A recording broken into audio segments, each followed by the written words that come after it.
आज हम लोग इस वीडियो के माध्यम से किसी त्रिभुज का अंतःवृत्त यानी इन सर्किल कैसे ड्रा करते हैं इसको जानेंगे। तो जैसे कि यहाँ पर एक क्वेश्चन दिया गया है, एक त्रिभुज की रचना करें जिसकी भुजाओं की लंबाई क्रमशः 7 सेंटीमीटर, 6 सेंटीमीटर एवं 5.5 सेंटीमीटर है और उस त्रिभुज का अंतःवृत्त खींचें। यानी सबसे पहले हम एक त्रिभुज की रचना करेंगे, उसके बाद उस त्रिभुज के अंतःवृत्त यानी इन सर्किल को ड्रा करेंगे।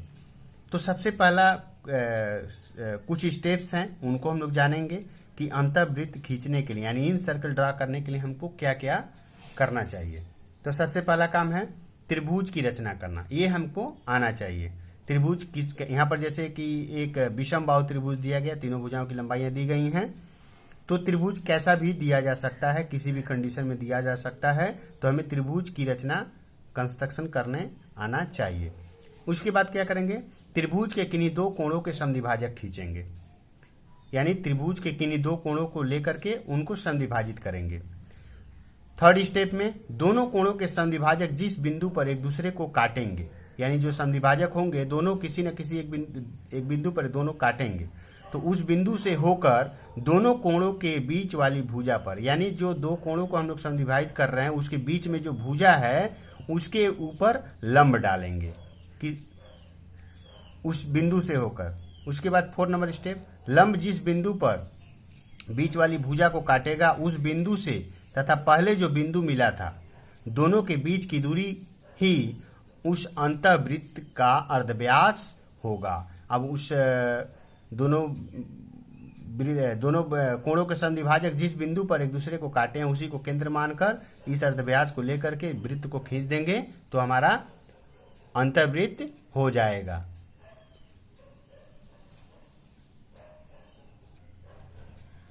अब हम लोग सबसे पहले एक त्रिभुज की रचना करेंगे जिसके भुजाओं की लंबाई 7 सेंटीमीटर, 6 सेंटीमीटर एवं 5.5 सेंटीमीटर है।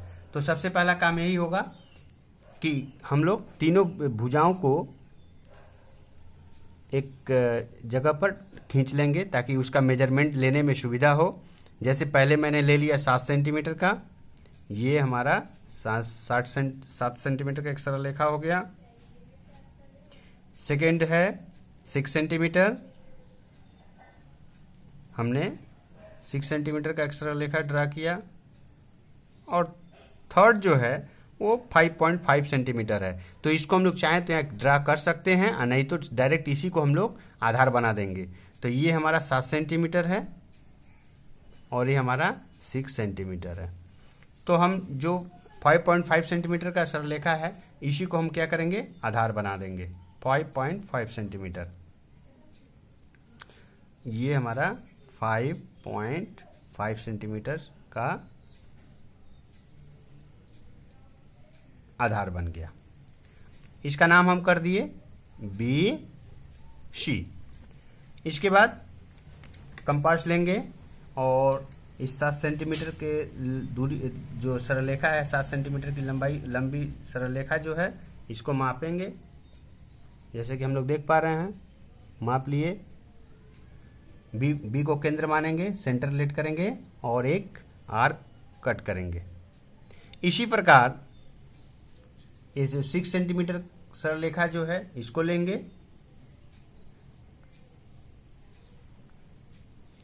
और दूसरी बिंदु यानी सी बिंदु को केंद्र मान करके कट करेंगे। हम लोग देख पा रहे हैं दोनों ही आर्क एक दूसरे को किसी बिंदु पर कट किए हैं। तो इस बिंदु का एक नाम हम लोग दे देंगे, सपोज इसका नाम हम दे दिए A। अब A से B तथा A से C को मिला देंगे तो हमारा पहला स्टेप कंप्लीट हो जाएगा, एक त्रिभुज की रचना हो जाएगी। ये मैंने मिला दिया। इसके बाद A से C को मिलाएंगे, A से C को मिला दिए, ये हमारा बन गया त्रिभुज। अब इसके बाद का जो काम है हम लोग क्या करेंगे कि त्रिभुज के किन्हीं दो कोणों को समद्विभाजित करेंगे। यहाँ पर हम लोग देख पा रहे हैं 3 कोण है, एक कोण ये है, एक कोण ये है, एक कोण ये है। तो किसी भी दो कोण को समद्विभाजित करने से हमारा काम हो जाएगा। तो हम इस कोण को B और C को समद्विभाजित करेंगे।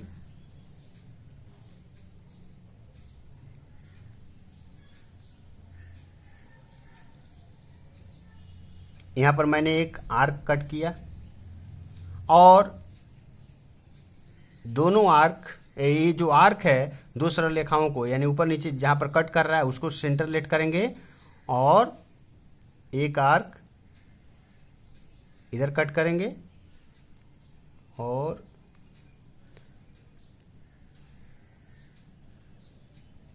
एक आर्क यहाँ पर कट करेंगे और अब इस बिंदु से बी को मिलाते हुए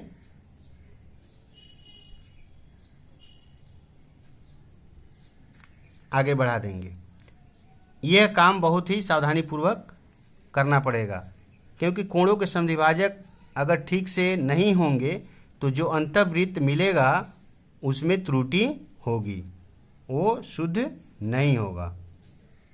ये हमारा एक कोण का समद्विभाजक हुआ। अब हम लोग दूसरे कोण का समद्विभाजक खींचते हैं। यहाँ भी चाहे तो वही आर्क ले सकते हैं और चाहे तो चेंज भी कर सकते हैं। तो मैं वही आर्क जो पहले लिया था वही ले लिया हूँ, यहाँ पर कट किया। अब फिर ए आर्क इसके ऊपर इसको सेंटर लेट किए, यानी जो आर्क काट किए दो सरल रेखाओं को दो बिंदु पर काट रहा है, एक बिंदु ये हो गया एक बिंदु ये हो गया। पहले बिंदु पर रख करके एक आर्क कट किए, फिर दूसरे बिंदु पर रख करके एक आर्क कट करेंगे।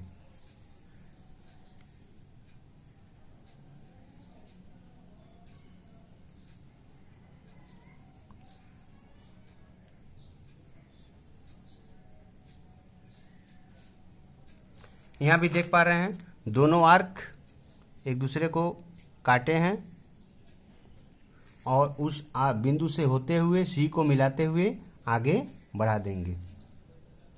ये भी काम बहुत ही सावधानी से होगा क्योंकि कोणों का समद्विभाजक, इसके पहले भी मैं बोला हूँ कि अगर ये ठीक से नहीं होगा तो जो समद्विभाजक मिलेगा वो ठीक नहीं होगा और उसका केंद्र जो अंतःवृत्त का जो केंद्र होगा वो उसमें भी प्रॉब्लम होगा।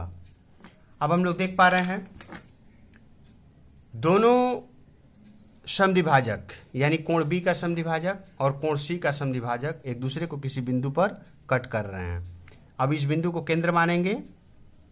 सपोज इस बिंदु का नाम हम दे दिए ओ। अब इस बिंदु को केंद्र मानेंगे और एक लंबार्धक यानी एक परपेंडिकुलर इस लाइन से होते हुए बीसी के ऊपर एक परपेंडिकुलर ड्रा करेंगे।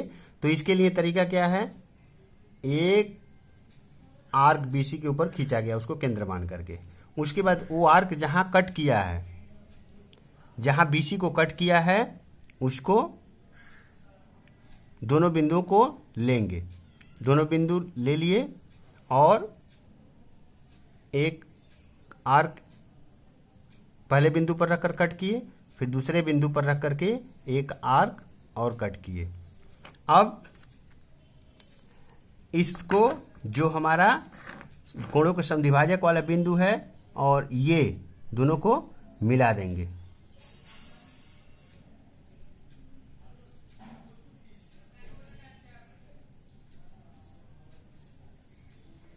मिला दिए। अब ये जो परपेंडिकुलर ड्रा किए हम लोग, बीसी को जिस बिंदु पर काट रहा है उसी बिंदु से ओ बिंदु के बीच का जो दूरी होगा वही उस वृत्त का यानी अंतःवृत्त का अर्धव्यास होगा। सपोज इसका नाम हम दे दिए जी। इस वृत्त इस केंद्र जो जिस बिंदु पर काटा है उसका नाम दे दिए हम लोग जी। अब ओ बिंदु को केंद्र मानेंगे जैसे कि मैंने माना और ओ जी के बराबर हम लोग दूरी रेडियस लेंगे, मैंने ले लिया। अब इसके बाद इसका हम लोग वृत्त खींचेंगे।